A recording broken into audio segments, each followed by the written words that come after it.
Welcome to Join the Conversation, where we discuss local voting issues that the major parties haven't fixed. Joining me today, 3 candidates running for the United Australia Party in Tasmania, so it's going to be a bit of a Tassie-centric conversation today. I'm joined by Diana Adams, who is our lead Senate candidate for Tasmania, as well as Carl Squibb, who is our House of Representatives candidate for the electorate of Bath, and Sandra Galloway, who is the House of Representatives candidate for the seat of Clark. And I'm Lisa Matthews, the United Australia Party's House of Representatives candidate for the seat of Franklin.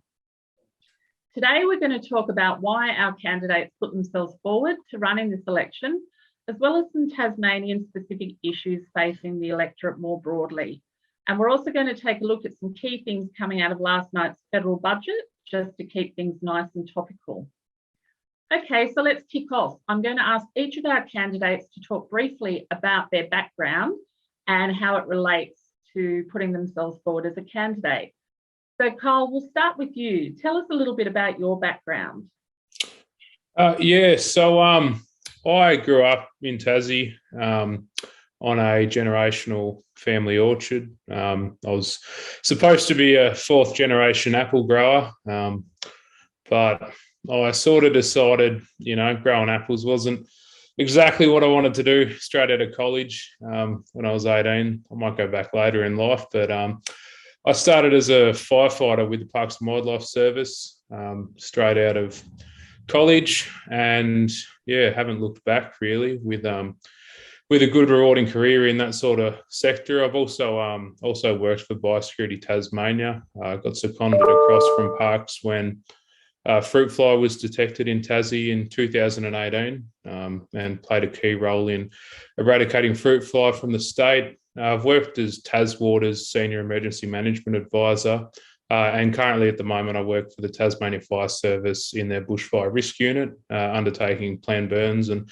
responding to bushfires across the state. So, that's me. Fantastic. And I'm sure you won't mind me revealing your age, that you're 25 years old. And does that make you one of the youngest candidates running in this election? Yeah, I believe so. Excellent. Fantastic. All right. Sandra, let's hear from you about your background. Okay. I was actually born in my Clark electorate quite a few years ago, and I'm not telling you my age. But I had retired 2 years ago, just when COVID had hit.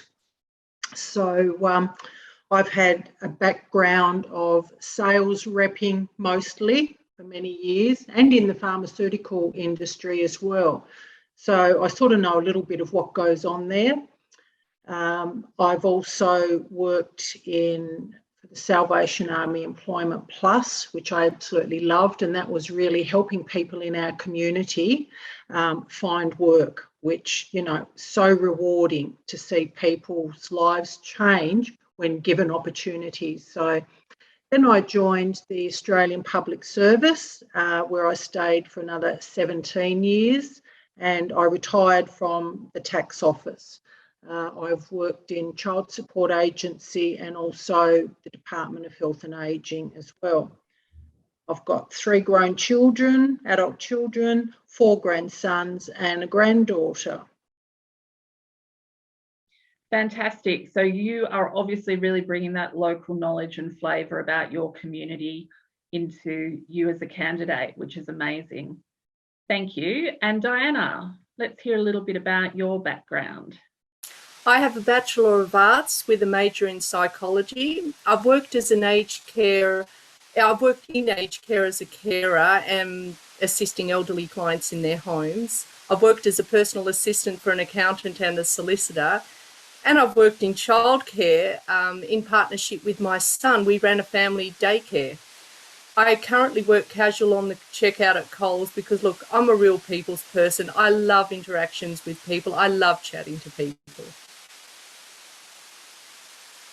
Fantastic. Thanks, Diana. And yeah, look, I think that's really good to show the breadth of our candidates and how we're just normal people standing up for what we believe in, and we bring lots of different background and experience to the political realm. As for me, I have a background in workplace relations, and my career has covered employment issues pretty much from start to finish.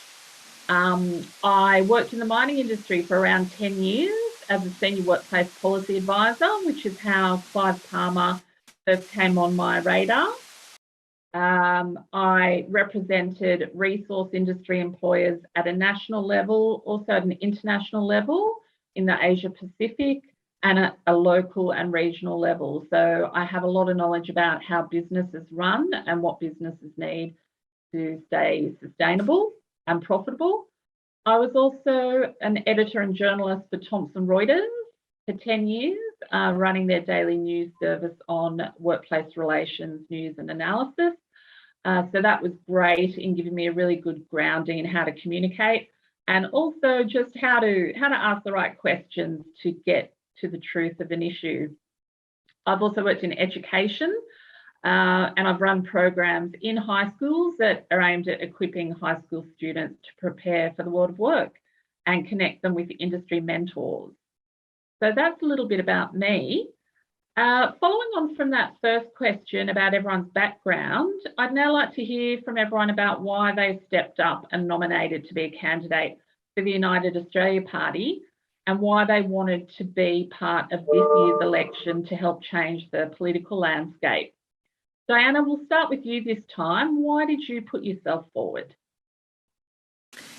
Well, the big thing that motivated me to put my hand up is that it broke my heart to see so many people losing their mandates, and many Australians. I fundamental right to choose, and that this choice was being taken away from them.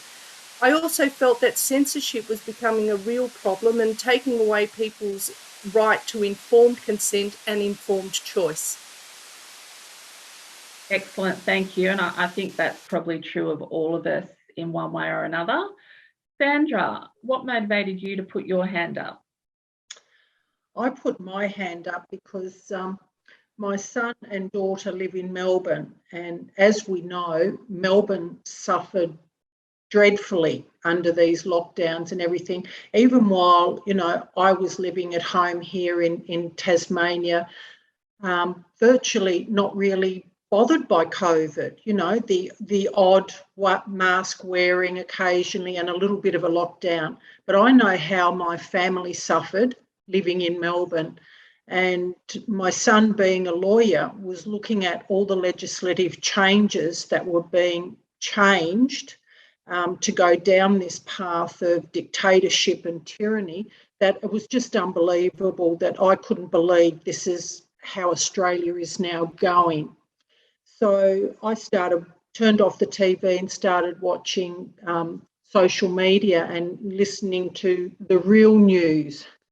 And I was absolutely horrified that this is actual fact, truth, that we are heading down a really dark road with the World Economic Forum, etc.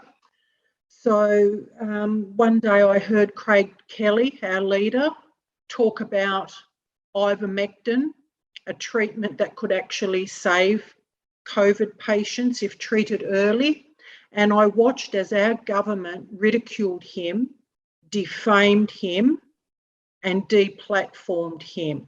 And I couldn't believe what he went through trying to actually help people to have lives saved. Yet our government denied doctors from using any other treatment to save lives. Again, I couldn't believe that is what's happening in Australia. So that brought my attention to what can I do about this. And quite frankly, my husband said, well, look, you're on social media every day, you're having conversations about this, nothing's going to change unless you do something, he said, and that's at a parliament level. So when I seen the opportunity come up with United Australia Party, I put my hand up, and I still can't believe sometimes that I was actually chosen, but I'm really pleased to be here because I'm fighting for my family, my children, my grandchildren, and yours as well. So, you know, that's why I'm here. That's great. And just in terms of, you mentioned, Sandra, the censorship and the difference between what you were seeing on the mainstream media and what you were seeing on alternative media. Can you expand a little bit about that in terms of some examples of what you're talking about there? Okay, well, all I've seen on mainstream media was the same repetitive information, wanting people to, about COVID and all the COVID numbers. And then when the vaccines were coming out, you know, you need to go and get your shot.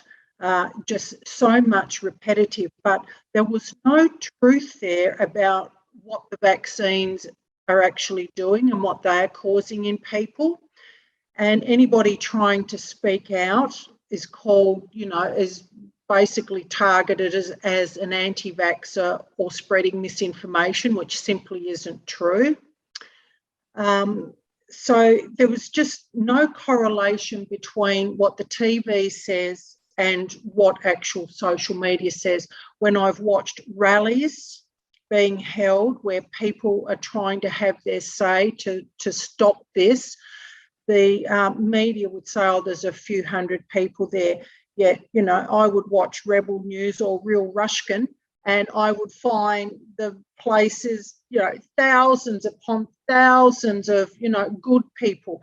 Then the TV media, when they showed the shrine in Melbourne on, I don't think it was Anzac Day, but when people were actually not demonstrating, but peacefully gathering and singing Aussie songs there, you know, respectfully, our media made out that they were like terrorists there, yet they had their police, the Victorian police were shooting people basically at point blank with rubber bullets, damaging them, you know, hurting them.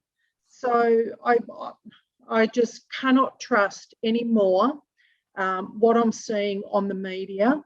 I worked in government for 17 years and it was drummed into me how good transparency was and all the rest of it. And I must admit, I believed that for all those years. So now I just can't trust government, and I don't trust what I'm being told on the media anymore. Yeah, and I totally agree. And as a former journalist myself, an independent journalist, I've been really quite shocked at how compliant and muzzled the media are, and they're all saying the same thing.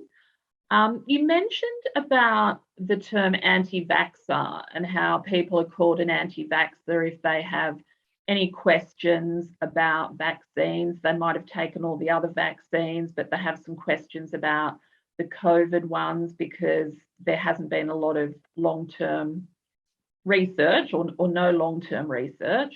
What do you think about that term anti-vaxxer, and what sort of power does that have, do you think, to persuade people? I actually prefer the term vax-free, and I'm not an anti-vaxxer.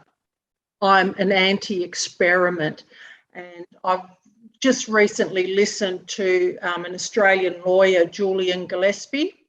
He's actually in court at the moment with the TGA wanting questions of the secretary. So that's very interesting at the moment. Sorry, I've lost the plot here with the question. Okay. That's okay. And just picking up that thread of the federal court case. So there is a federal court case being run at the moment, and at the moment they're talking about whether the Australian Vaccine Risks Network, the AVN, has standing to bring the case. And if the court finds they do have standing, then there'll be a challenge to the 3 vaccine decisions that the TGA made, which approved the 3 vaccines for adults, but also there'll be a challenge against rolling out the Pfizer vaccine to 5 to 11-year-olds. So we hope that case moves forward, because that's going to be a really big one to watch in the federal court, because if those decisions are reviewed, those provisional decisions by the TGA are reviewed and found to be faulty in terms of legalities, then we could find the vaccine program has the ground pulled out from underneath it. So that's one to keep an eye on. Thanks, Sandra. That's great. Kyle, we might hear from you next. Why did you put yourself forward to run in the election? Look, Lisa, there's quite a few reasons, but the main one, and I believe that this is worth putting it all on the line for. So I enjoy spending a lot of time with my pop. He'll be 80 this year in December.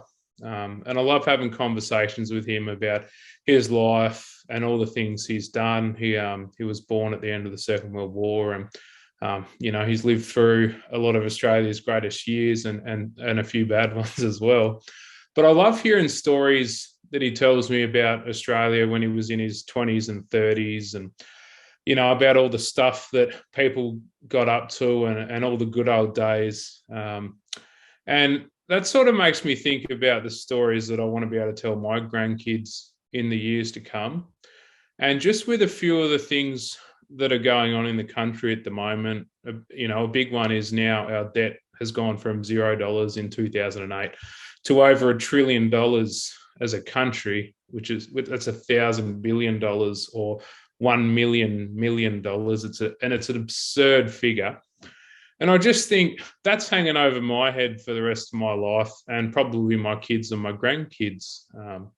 That's a massive amount of money, and that means that we're going to be paying interest to a massive debt instead of having money for services. And that's going to mean I'm paying, or Australians are paying more tax to help try and pay some of our debt off. So I want to be able to look my grandkids in the eye, when I'm in my 70s or 80s one day, and and say I did everything I could at the time to try and put this great country back on its track.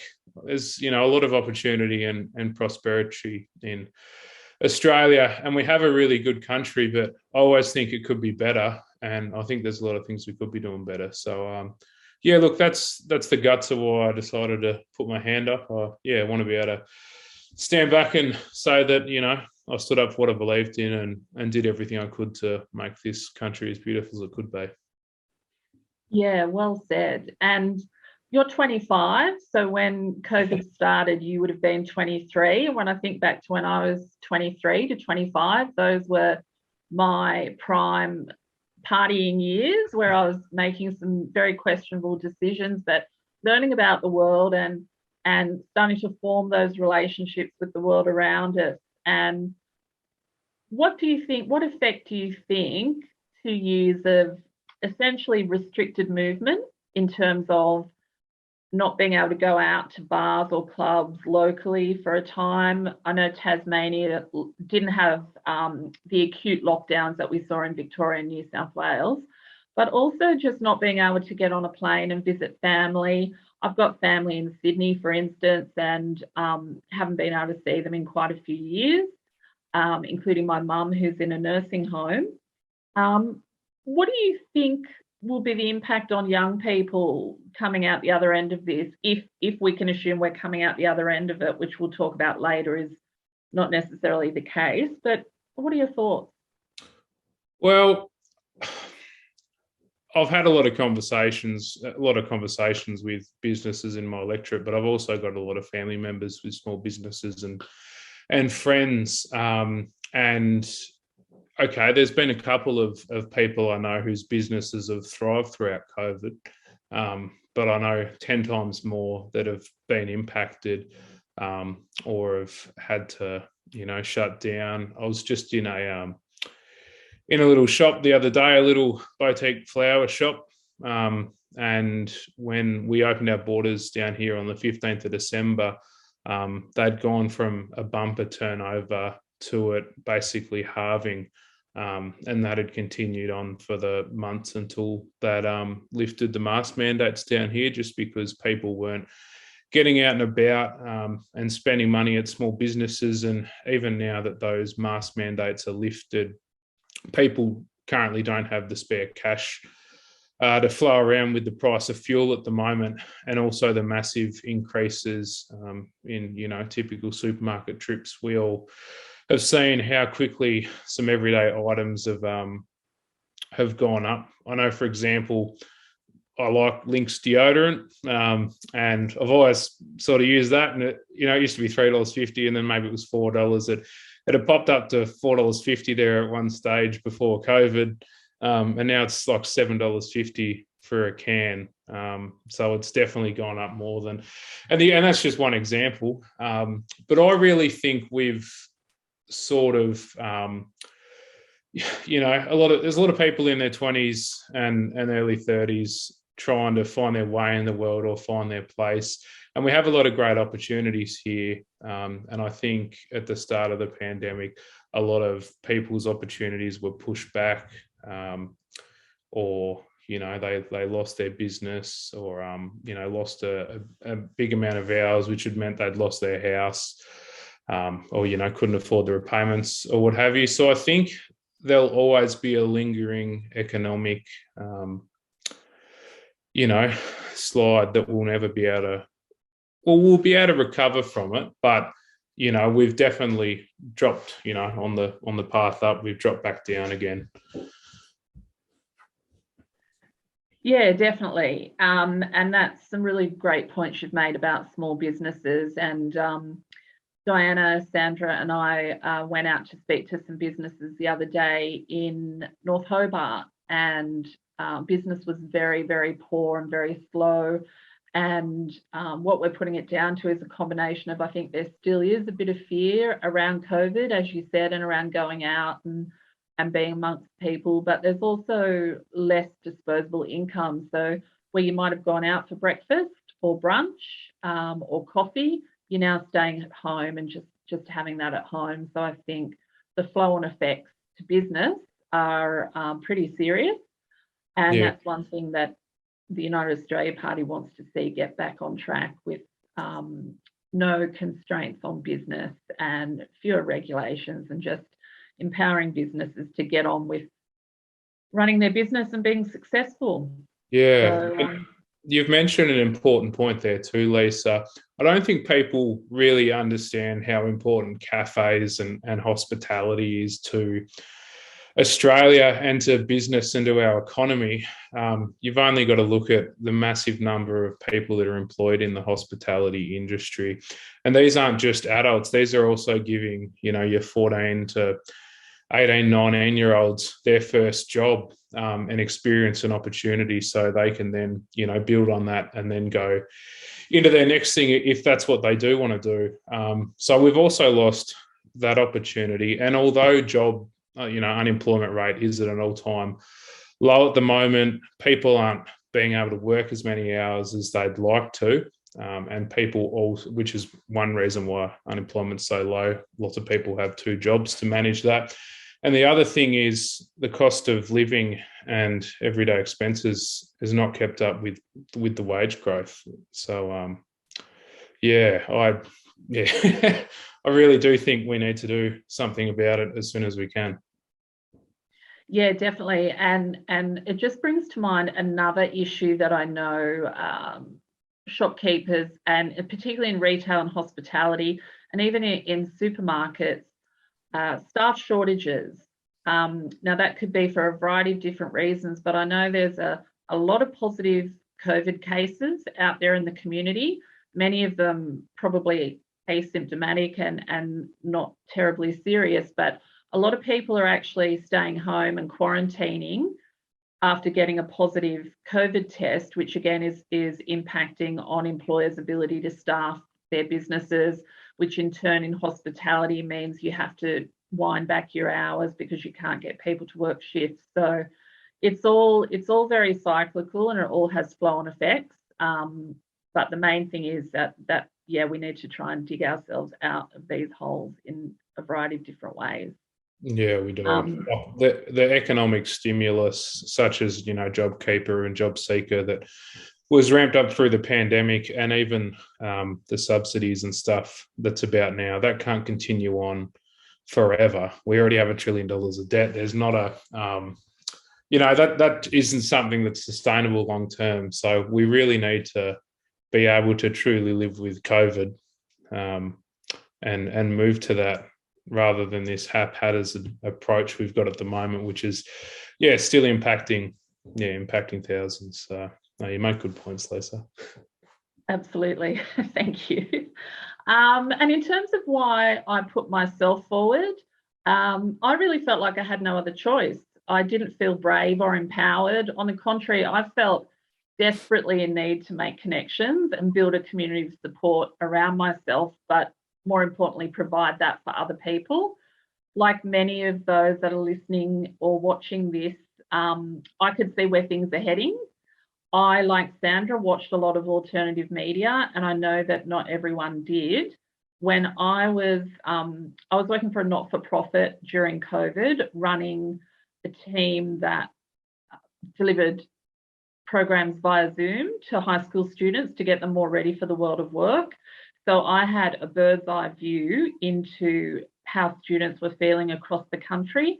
We would set up the Zoom conferences and the technology ahead of each session with mentors, and we did this nationally.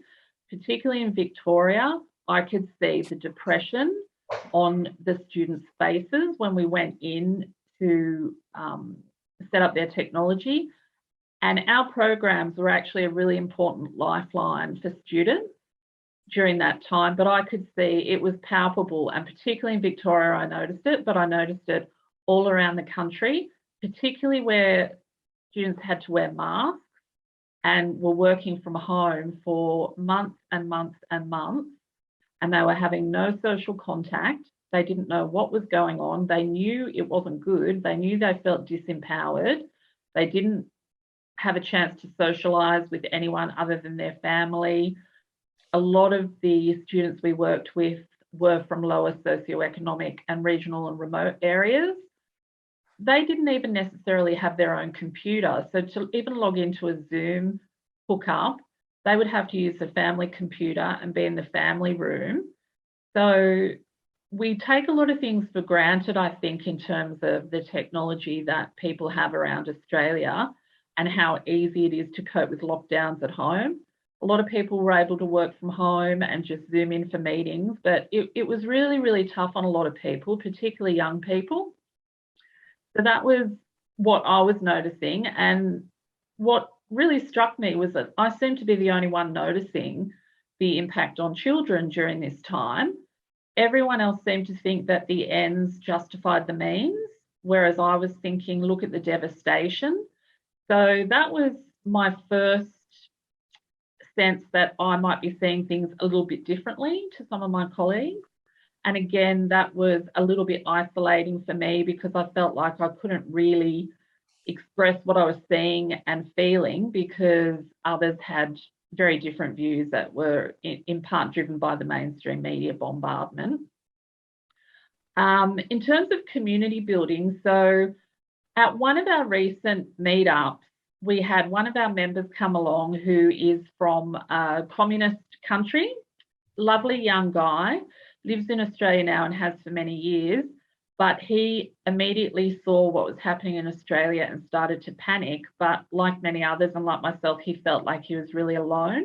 He came along to just a meetup in the park down at Sandy Bay, and he was like, thank God, I thought I was alone. I didn't think there was anyone out there like me that was seeing things the way I see things.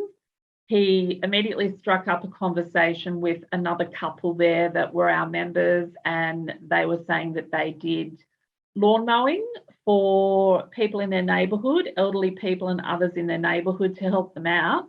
And he immediately said, I'd love to get involved in that. So now he's out lawn mowing in his community and giving back. And things like that are so important to me. And, you know, they really get me quite emotional in a way because there are a lot of people out there who are isolated and depressed and feel hopeless. And so that's one of the main reasons I put myself forward, because I don't want people to feel like that. I don't want to feel like that, but it breaks my heart to think that people are feeling hopeless and like no one's on their side. So yeah, that's just a little bit about what motivated me. All right, moving on to some issues for our members, our United Australia Party members in Tasmania, and also more broadly. I want to hear from each of the candidates now about what their members are telling them in the lead up to the election are their major concerns. Sandra, we'll start with you this time. What are you hearing from your members? Probably the major concern is the job losses due to the mandates, where people are wanting to have, rightfully so, make their own choice on what goes into their body, and then to lose their job. My own family is suffering with this as well. So I know how, devastating it is financially for people. It's a big decision to make, because your livelihood and your finances are really put at risk. You now have to live on much less unemployment and go down a path like in Melbourne. It's, sorry talking about Melbourne, but this is where they, I think, have suffered the most, where it's just a big blanket approach, where if you don't have the vaccine, no employer can employ you. Whereas at least here in Tasmania, we have slightly different rules here, that if you're not having the vaccine, then you can actually go and try and find another job, because not all employers need to enforce these mandates. So there's different rules all around the country, which, is placing people under so much stress and angst. It's just not funny. So that, for me, amongst my members, is one of the greatest things, where nurses have lost their jobs, where teachers have lost their jobs, where professionals have lost their jobs. And in our own family, even my husband, who knows what's going to happen there when they mandate. So that's the biggest key issue I'm finding, apart from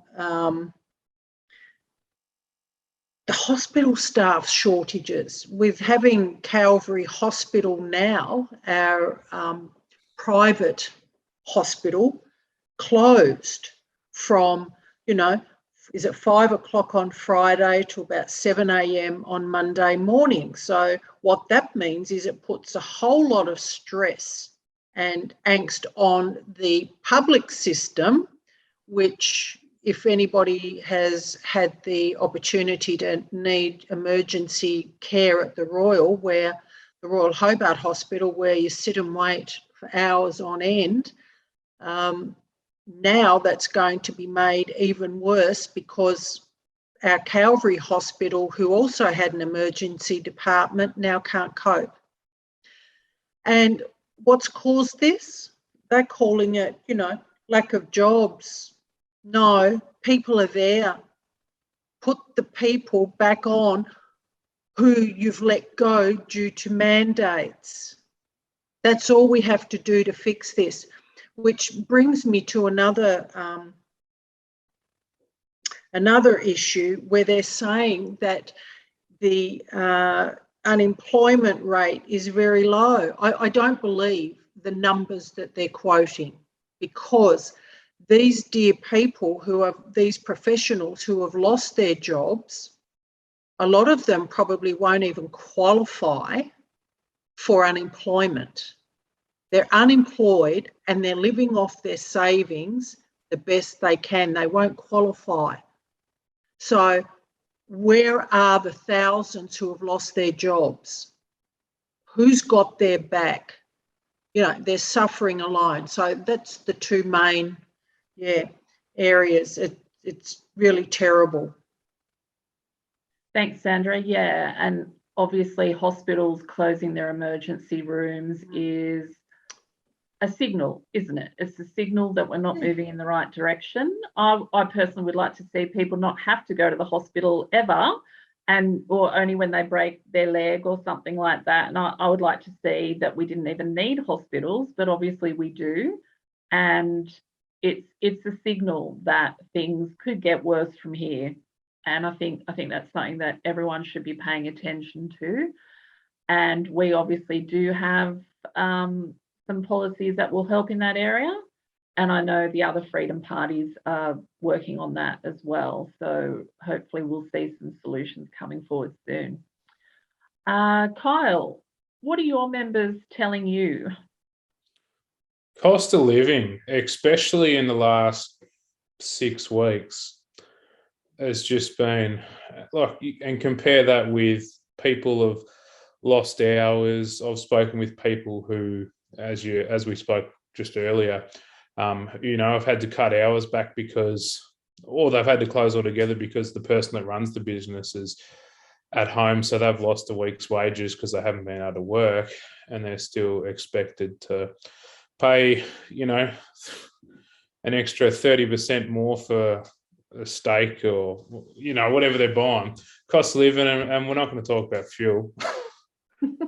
I paid $2.40 for fuel the other day, and I don't think I've ever seen fuel that dear anywhere. Obviously, Flinders Island's part of my electorate. I've seen fuel around the $2.20 there normally, but they're shipping fuel out to Flinders Island, and most people aren't driving more than probably 40 kilometres on a day if they went from the bottom to the top. So $2.20 for fuel is not unheard of, but for the centre of Launceston, which is never seen fuel this high, it's impacting, and what that's doing for my members and the people I've spoken to, people aren't going for drive out.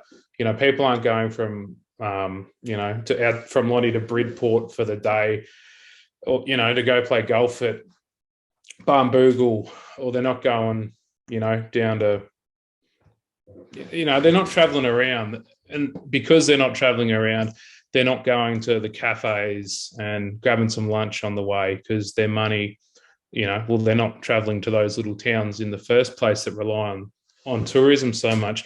The thing about Tassie is we're so geographically diverse, and there's so many smaller businesses, particularly that cater to tourism in between towns, and they don't have local populations to sustain them. They purely rely on people. Like Derby's a great example, nice big mountain biking town. People travel from all over Australia to go to Derby, and that's full of lovely little cliche businesses and cafes and mountain bike shops and all the rest, and people can't afford the fuel to drive from Hobart to head up to Derby for the weekend, so they're missing out on that cash, and that's affecting small businesses at the end of the day. The big businesses are set, but it's these Tassie mums and dads who are just they're finding their way, and they're trying to afford to feed their kids and send them to school, and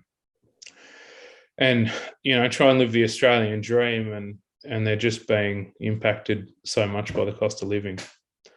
So, that's at the moment, the last 6 weeks has been the biggest one. Obviously, we didn't grow to be the biggest political party in Australia by membership. On cost of living, months back, obviously, we had a lot of people who were backed into a corner and made to, forced to make a choice between having one of the jabs at the time or losing their job. And that is what has caused our party to grow so rapidly. But now I'm speaking to more and more people who are starting to go, do we really have $1 trillion of debt? Or, is this really true? Or are they really, kicking up this digital identity bill at the moment where they're going to be tracking us even more online? And it's all of those things. Another one that's really impacted a lot of Tassie's very high on fruit growing. There's a lot of orchards and you know, a lot of orchards and vineyards and all that sort of stuff that usually would pay their workers with piece rates. So, for example, I know last year some of the orchards around here paid about $45 a bin for people to pick apples on piece rate. And some pickers would only pick 3 bins a day and wouldn't make the usual minimum wage, but some pickers would pick 10 bins a day, or, you know, on good days I've seen people on mum and dad's orchard pick 17 bins a day, and they've made like $900 in one day. So a lot of with the introduction, there was an introduction a few months ago where piece rate workers, well, there's a Fair Work Commission determination that piece rate workers still needed to meet the equivalent of the minimum wage. So that means that if you go and pick 10 bins a day, you get your 10 bins worth of pay. Or if you pick 2 bins a day, the employer has to top their wage up so that it meets whatever the national minimum wage is for the amount of hours they work. So say they work 8 hours picking apples and they only pick 2 bins, they then have to top the rest of their wage up, so probably chuck another $100 in. So all of a sudden we've got this massive Tassie fruit growing industry, which is already struggling to compete with the mainland because everyone has to ship a lot of their fruit to be, a lot of Tassie fruit goes to the mainland or is exported because it's great fruit. And that's where a lot of our market is in Tassie. And all of a sudden they're having to fork out, you know, someone's picking 2 bins and then they're having to basically double that cost. They're doubling the cost of picking a lot of bins. Not for everyone. It's only a small percentage of staff that, you know, aren't picking the minimum wage. But a lot of these, or, you know, fruit growers I'm speaking to don't know if they're going to be able to make a profit the next year because prices just aren't there in the fruit. And yeah, they're forking out money. So that's it's a very specific example, but I've spoken to quite a lot of these people, and they employ 40, 50, 100 people at a time for 6 weeks over the fruit picking season. Yeah. And they also employ a lot of retired people. You know, mum and dad's orchard, they've had 72-year-olds who've come and picked every year, and they only pick 2 bins a day or 3 bins a day. But it gives them something to do and they make a bit of money to top up their pension. And it now means that they can't really afford to employ those people because they're going to have to top their wage up. So they're going to have to employ someone who can keep up, you know, to picking 4 or 5 bins. Yeah, it's so important. And in my electorate of Franklin, obviously there's a lot of orchards, a lot of wineries, a lot of apple growers. We have Willie Smith's down there in Grove, and yeah, so a lot of people doing it tough and just trying to make ends meet and want to get on with doing business and selling. And also, as you said, the tourism industry and the borders being closed until recently. I think we opened up our borders about 4 to 6 weeks ago, and it still hasn't quite picked up, but it's obviously an improvement. But we would never have wanted to see closures for that long happen. So, yeah, all these issues are really important. Yeah, Diana. Sorry. It was an oddly specific example, but I was just trying to paint a picture that there's been a lot of very miseducated and poor decisions made around our economy over the last few years. That is impacting everyone. So, yeah, I was just, trying to, talk about that. Painting a picture of Tassie for those that aren't familiar with Tassie. It's a beautiful place down here and we love it. I'm from Sydney originally. I moved down to Tassie about 10 years ago and have never looked back. It's a beautiful place. Diana, what do you think are the key issues for members that you're speaking to and why they've joined the United Australia Party? Definitely, as Sandra highlighted, vaccine mandates. This has led to job losses as well as people feeling pressure into having something that, you know, they really don't want because of the threat of losing their job. Many UAP members have actually lost their jobs, and our Premier boasts about high vaccination rates, but has he considered those that have got the jab only because they have felt pressured and they can't afford to lose their jobs? I even know of people that have deliberately gone out and got COVID so that they could get the 4-month exemption from having to have the vaccine, and plan to do it again in another, you know, just before the 4 months is up, for the sake of keeping their job and, you know, not having the jab. So is this something that, you know, we want to see happen? It's certainly not, but people are feeling pressured in, and as if that's the only option they have.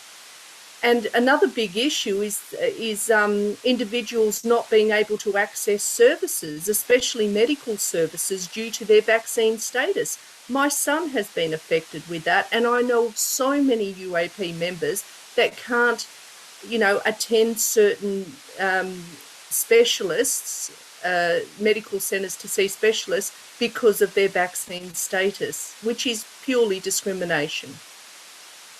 Yeah, definitely. And it's important to note as well that while on the surface everything seems like it's gone back to normal, the mask mandates have been removed, although some people are choosing to still wear a mask, which is fine. The vaccine mandates for a lot of hospitality venues have either been lifted or are not enforced.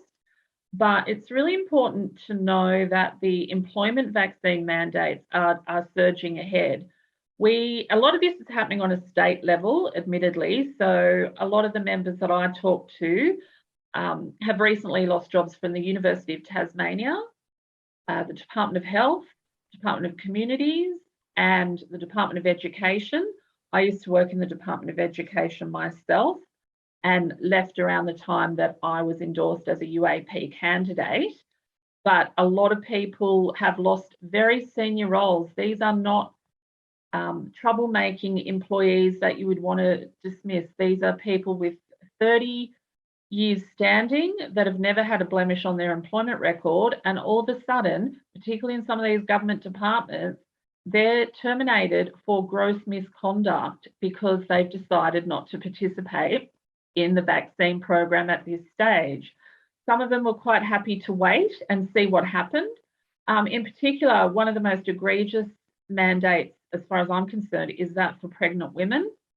I used to work with someone who was coerced into getting the vaccine while she was 4 months pregnant. A lot of women are being told that these vaccines are safe and effective for pregnant women when they've never been tested on pregnant women. And a lot of these women who've lost their jobs were quite happy to get the vaccine after they'd given birth or after they'd finished breastfeeding, but that wasn't an option. So to me, that's outrageous, and we are yet to probably see the end results of that. So I see the shell-shocked faces of these people that have lost their jobs. They've always been treated with respect by their employer, and they've lost their dignity. They will never return to those employers, even if they're invited back with open arms without a vaccine mandate. Their colleagues have shown them how they feel about them in many cases. There would need to be a lot of healing that went on before these workplaces could even invite people back, even if people wanted to go back. So I think these are the things that governments need to have a look at, and there's a lot of healing and a lot of communication and a lot of understanding and respect that needs to happen before we can even think about getting back to normal. Yeah. So that's what I'm seeing. Now, to finish up on a little bit of a lighter note, but potentially not really, last night was the federal budget was handed down by Prime Minister Scott Morrison and Treasurer Josh Frydenberg. There was a lot of different components in the budget that was handed down, but I thought it'd be interesting to hear from each of our candidates what stood out for you in last night's budget, whether it be a positive thing or a not so positive thing. Diana, we'll start with you this time. What stood out for you in last night's federal budget? Okay, well, the best thing was the tackling the home affordability by opening up another 50,000 places per year for the home guarantee scheme, which allows single parents to put down a deposit as low as 2% to buy their home, and for first homeowners, 5% deposit. I mean, look, this is all great, but as soon as interest rates rise, which they will, many will in turn lose their homes. And that's the UAP's plan to put a cap on interest rates at 3% for 5 years will certainly ensure that people don't lose their homes. So that was the best thing that stood out for me. The worst, well, nowhere in that, there was a lot of spending in the budget, but nowhere in that budget had they addressed paying off our $1 trillion debt. There was nothing mentioned.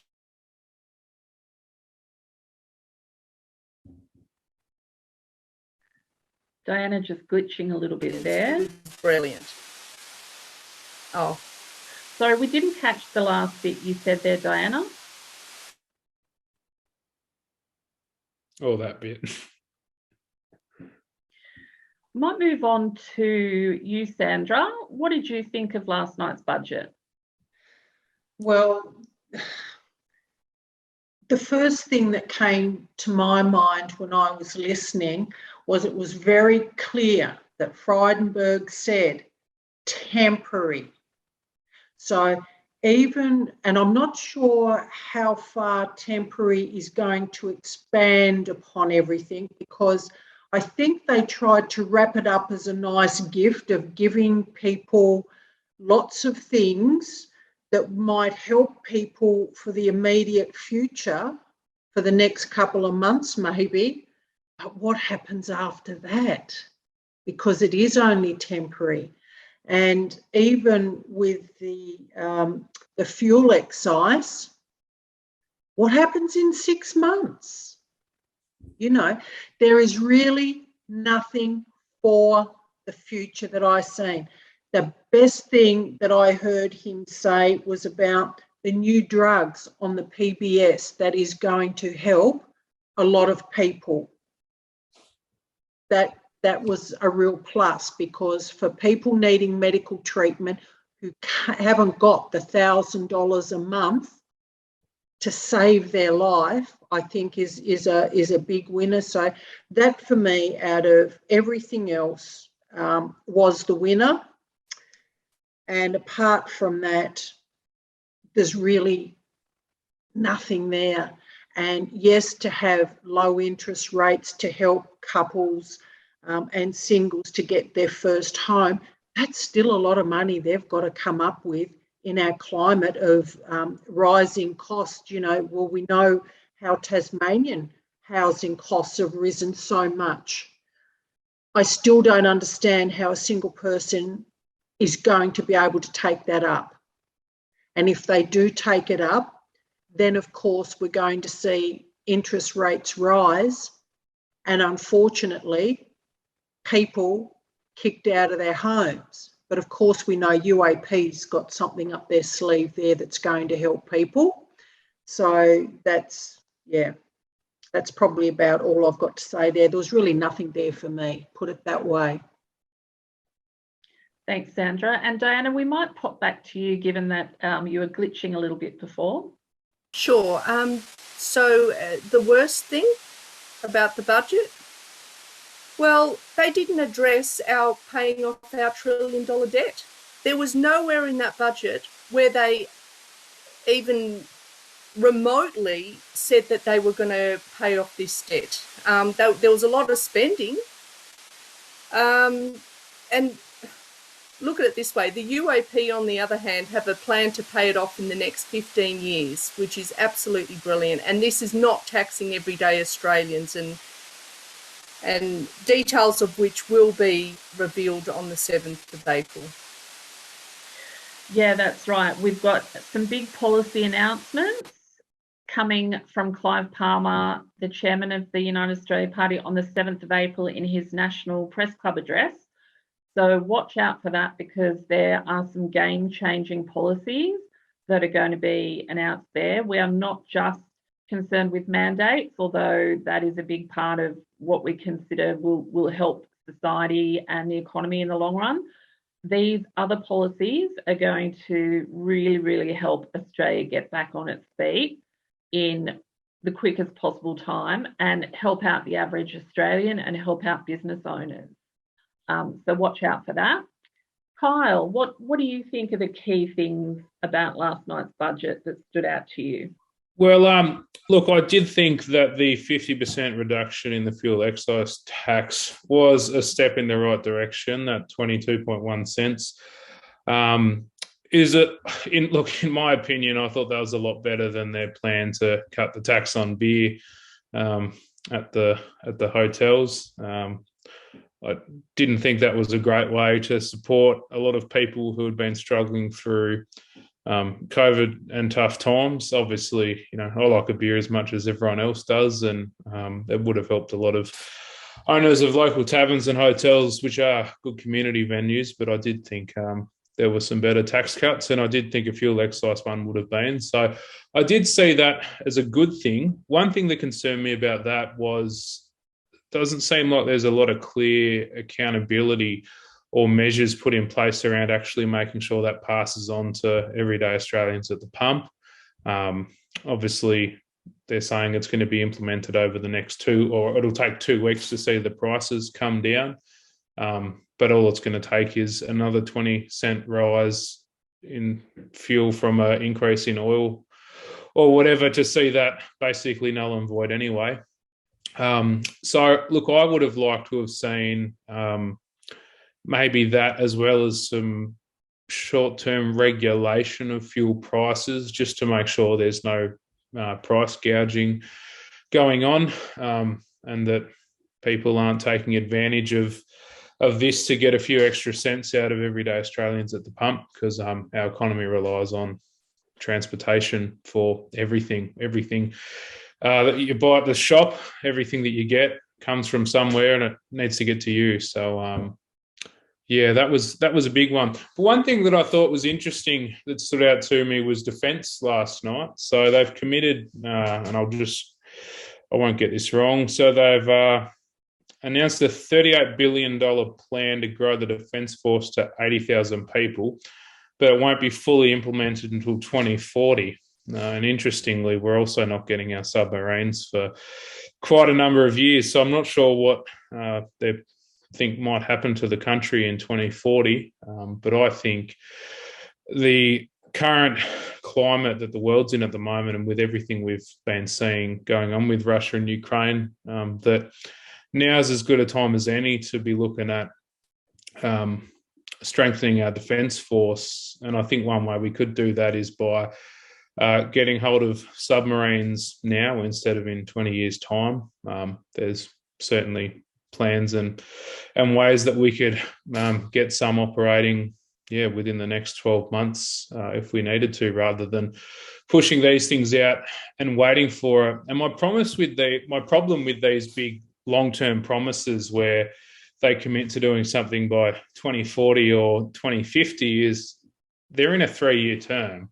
And obviously, we need to move together as a country and work for the future. And that's why, we want to pay off our $1 trillion debt so we can move forward in the future.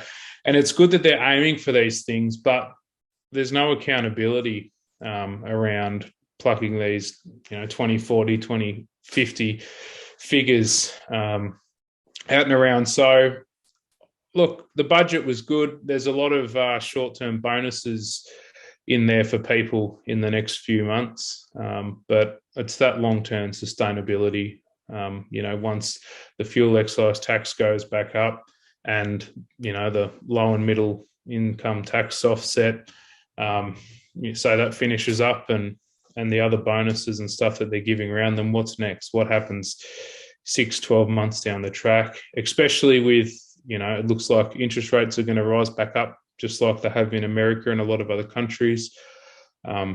And, you know, COVID has done wonderful things for property prices, as in they've gone up and up and up. You know, they've doubled in some parts of Australia, as well as, you know, prices have gone up for a number of other things, assets like cars and the like. But I do think a lot of people have been able to get into the property market with a bit of extra cash they've had lying around at the start of COVID, because they weren't going as many places, and they were able to save up a bit, and they've bought a house at, you know, a time where its value has gone up substantially, and interest rates have dropped and dropped and dropped to help everyday Australians throughout the pandemic by keeping their mortgages as cheap as possible. But, you know, we've got all these people that have just bought their first home at what is potentially the top of the market, and now interest rates are about to start heading back up north. I really think that's something the government's going to have to address in the next, you know, 6 to 12 months. Yes, definitely. And a couple of things that stood out to me in last night's budget. So the up to $15,000 subsidy for employers to take on new apprentices is good. On the face of it, sounds great, probably too little too late. But that is coupled with what's happening on a state level in terms of, in Tasmania, for instance, TAFE will not let apprentices complete the TAFE component of their apprenticeship unless they are fully vaccinated. Some of our members are saying that their young sons are unable to complete their apprenticeship. They might be in third year apprentice and they can't complete their apprenticeship because they can't complete the TAFE component. This is something that really needs to be addressed, because this is affecting predominantly working class young men and also young women that are wanting to get into the trades. We need tradespeople to keep society going. Why is the federal government putting these incentives in place for businesses, which I support, while the state government is making it hard for young people to complete their apprenticeship and get into a trade? The other thing I noticed was, I guess it's the elephant in the room, the $6 billion that's being paid towards COVID measures. So just in case anyone thought COVID or any of the regulation around COVID was going anywhere, another $6 billion in investment is coming our way. This will mean leading into winter, we can already see further closures are being touted. We've got boosters that the uptake for isn't so great, so you can expect to see more and more advertising campaigns on that.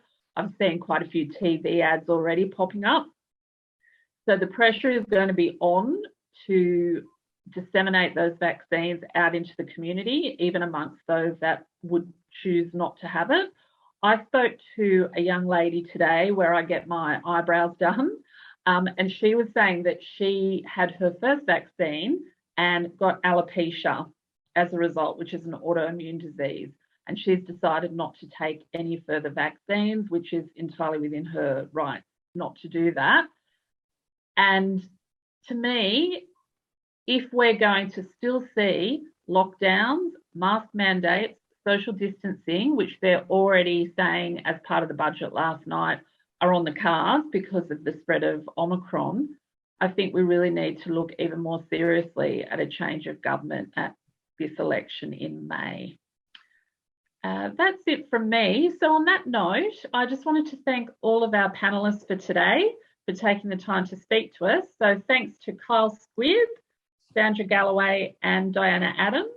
It's been great getting to talk about some key Tasmanian issues today. And thanks to everyone for coming along to watch and listen. Have a great day.